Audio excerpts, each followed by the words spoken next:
ಬೇಸಿಗೆ ಎದುರು ನೋಡ್ತಿದ್ದ ಲೋಕಸಭಾ ಚುನಾವಣೆ ಫಲಿತಾಂಶ ಬಂದಾಗಿದೆ. ನಿರೀಕ್ಷೆಗೂ ಮೀರಿ ಸಮೀಕ್ಷೆಗಳ ಲೆಕ್ಕಾಚಾರಗಳೆಲ್ಲ ತಲೆಕೆಳಗಾಗುವಂತೆ ಮತದಾರ ಪ್ರಭು ಅಭ್ಯರ್ಥಿಗಳ ಹಣೆಬರಹ ಬರೆದಿದ್ದಾನೆ. ಆದ್ರೆ ಬಿಜೆಪಿಯ 400 ಪಾಸ್ ಇರಲಿ, 250 ಗೆಲ್ಲುವುದು ಕೂಡ ಡೌಟ್ ಆಗಿದೆ.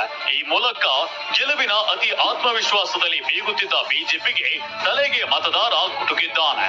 ಇನ್ನು ಇಂಡಿಯಾ ಮೈತ್ರಿಕೂಟ 233 ಕ್ಷೇತ್ರಗಳಲ್ಲಿ ಮುನ್ನಡೆ ಕಾಯ್ದುಕೊಂಡಿದ್ದು ಸರ್ಕಾರ ರಚಿಸಲು ಮುಂದಾಗುತ್ತೆ ಎಂಬ ಕುತೂಹಲ ಮೂಡಿದೆ.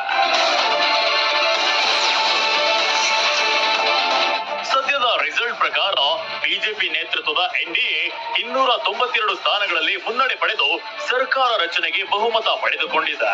ಇತ್ತ ಕಾಂಗ್ರೆಸ್ ನೇತೃತ್ವದ ಇಂಡಿಯಾ ಮೈತ್ರಿಕೂಟ 233 ಸ್ಥಾನಗಳಲ್ಲಿ ಮುನ್ನಡೆ ಸಾಧಿಸಿದ್ದು ಇನ್ನು ಕೆಲವು ಕ್ಷೇತ್ರಗಳಲ್ಲಿ ಫಲಿತಾಂಶ ಬರುವುದು ಬಾಕಿ ಇದೆ. ಇನ್ನು 18 ಪಕ್ಷೇತರ ಅಭ್ಯರ್ಥಿಗಳು ಮುನ್ನಡೆ ಕಾಯ್ದುಕೊಂಡಿದ್ದು ಸದ್ಯ ಯಾರು ಸರ್ಕಾರ ರಚಿಸುತ್ತಾರೆ ಎಂಬುದು ಕುತೂಹಲ ಮೂಡಿಸಿದೆ. 10 ವರ್ಷಗಳ ಬಳಿಕ ಮತ್ತೆ ಮೈತ್ರಿಕೂಟದೊಂದಿಗೆ ಕೇಂದ್ರ ಸರ್ಕಾರ ರಚಿಸುವ ಅನಿವಾರ್ಯತೆ ಎದುರಾಗಿದೆ.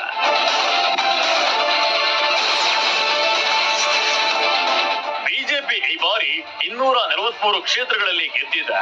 ಎನ್ಡಿಎ ಅಂಗಪಕ್ಷಗಳಾದ ಟಿಡಿಪಿ 16, ಜೆಡಿಯು 12 ಸ್ಥಳಗಳಲ್ಲಿ ಗೆದ್ದಿದ್ದು ಇತರರು 23 ಸ್ಥಾನಗಳಲ್ಲಿ ಗೆಲುವಿನ ನಗೆ ಬೀರಿದ್ದಾರೆ. ಎನ್ಡಿಎ ಒಕ್ಕೂಟ 294 ಸ್ಥಾನವನ್ನ ಹೊಂದಿದೆ. ಎನ್ಡಿಎ ಮ್ಯಾಜಿಕ್ ನಂಬರ್ ದಾಟಿದ್ರು ಯಾರಾದ್ರೂ ಕೈ ಕೊಟ್ರೆ ಏನು ಅನ್ನೋ ಆತಂಕವಿದೆ. ಇತ್ತ ಇಂಡಿಯಾ ಮೈತ್ರಿಕೂಟದಲ್ಲಿ ಕಾಂಗ್ರೆಸ್ 99 ಸ್ಥಾನ ಪಡೆದು ದೊಡ್ಡ ಪಕ್ಷವಾಗಿದ್ರೆ ಎಸ್ಪಿ 34, ಟಿಎಂಸಿ 29 ಸೀಟ್ ಗಳಿಸಿದೆ. ಡಿಎಂಕೆ 22 ಸ್ಥಾನದಲ್ಲಿ ಗೆದ್ರೆ ಇತರರು 47 ಸ್ಥಾನ ಪಡೆದಿದ್ದಾರೆ. ಇಂಡಿಯಾ ಬಹುಮತಕ್ಕೆ ಇನ್ನೂ 41 ಸ್ಥಾನ ಬೇಕಿದೆ.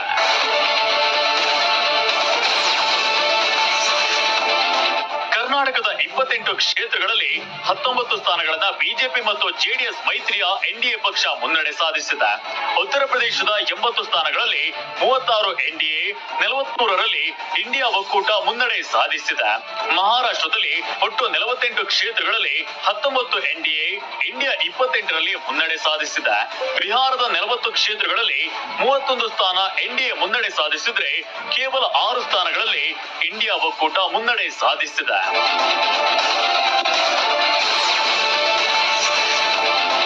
ಮಧ್ಯಪ್ರದೇಶದಲ್ಲಿ ಎನ್ಡಿಎ ಕ್ಲೀನ್ ಸ್ವೀಪ್ ಮಾಡಿದ್ದು 29ಕ್ಕೆ 29 ಸ್ಥಾನಗಳಲ್ಲಿ ಮುನ್ನಡೆ ಸಾಧಿಸಿದೆ.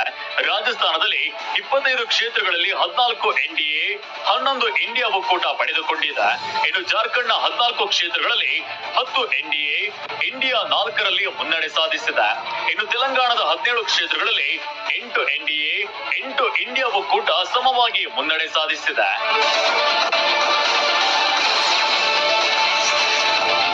ಸದ್ಯದ ಟ್ರೆಂಡ್ ಪ್ರಕಾರ ಗೆಲುವಿನ ಸ್ಥಾನಗಳಲ್ಲಿ 1-2 ನಂಬರ್ ಹೆಚ್ಚು, 1-2 ನಂಬರ್ ಕಡಿಮೆ ಆಗಬಹುದು.